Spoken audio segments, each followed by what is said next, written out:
C'est lundi 7 juin à 15h07 qu'une communication entre le collège Coussex proche de Limoges et Thomas Pesquet a eu lieu. Aujourd'hui, on a la station spatiale qui va passer au-dessus de nous, l'ISS, avec à bord Thomas Pesquet, qui va répondre aux questions posées par des élèves d'une école, d'un collège. Et nous, du fait que la station spatiale soit très en altitude, on pourra recevoir par radio les réponses aux questions faites par Thomas Pesquet. Un intérêt multiple pour un radioamateur passionné. On va passer un peu au nord et puis redescendre sur l'ouest. Il y a l'intérêt, on va dire émotionnel déjà, qui est toujours plaisant d'entendre un astronaute, surtout Thomas Pesquet qui est français. Il y a l'intérêt aussi un peu technique, parce que l'ISS passant au-dessus de nous en défilement à 27 000 km/h, il faut arriver à la suivre en même temps. Et puis l'intérêt pédagogique pour montrer un peu à tout le monde ce qu'on est capable de faire. Donc là aujourd'hui on fait ça parce qu'il y a l'opportunité du contact actuellement, même s'il y en a plusieurs qui seront programmés dans l'été, mais c'est l'occasion aussi de poursuivre dans la thématique de la semaine de la radio, de la fête de la radio, pour montrer les différents aspects de la radio qui ne sont pas que la diffusion de programmes. Afin de mener à bien l'objectif de rentrer en contact avec un astronaute, différents équipements doivent répondre à l'appel. Donc aujourd'hui, pour recevoir Thomas Pesquet, on peut utiliser un petit poste tout simple, comme ça. Juste connaître la bonne fréquence, ça suffit à recevoir.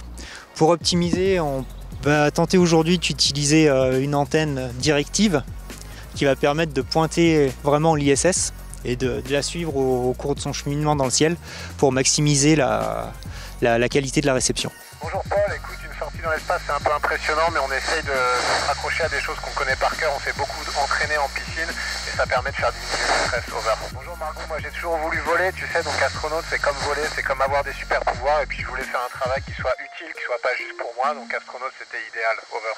Écoute, tu sais, on est tous un peu explorateurs, donc aujourd'hui on est sur l'ISS, c'est ce qu'il y a de plus loin, c'est ce qu'il y a de plus difficile à atteindre, mais si un jour on va encore plus loin, c'est ça que j'aimerais encore plus. Over. Des questions que nous n'avons pas pu entendre, mais que l'on peut aisément deviner grâce aux réponses apportées par l'homme, se trouvant à 400 km au-dessus de nos têtes. Bonjour Maëva, non, on n'a pas eu de grave dysfonctionnement, parce que tu sais, il y a beaucoup de gens qui travaillent dans les agences spatiales pour faire en sorte que ça se passe bien. On a eu des petites pannes, on a eu des petites situations pas tellement prévues, mais jamais rien de grave.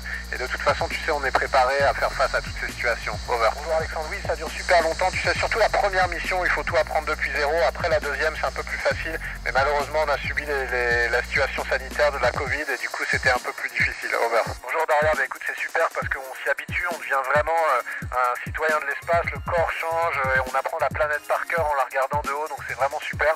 Après, c'est vrai qu'on a tendance à ce que nos familles et nos amis nous manquent, donc on est aussi content de revenir sur Terre, tu sais. Over. C'est toujours bien plaisant, bien gratifiant d'avoir réussi à entendre Thomas Pesquet, qui est assez populaire, assez pédagogue, de l'avoir entendu en direct. Voilà, et puis là on a eu la chance de l'entendre dans d'assez bonnes conditions, bien que la station spatiale elle soit passée assez bas au-dessus de nos montagnes. On a quand même bien entendu, donc c'est chouette. Il s'agit là d'un beau moment, émouvant, et d'une belle démonstration de ce dont est capable la radio.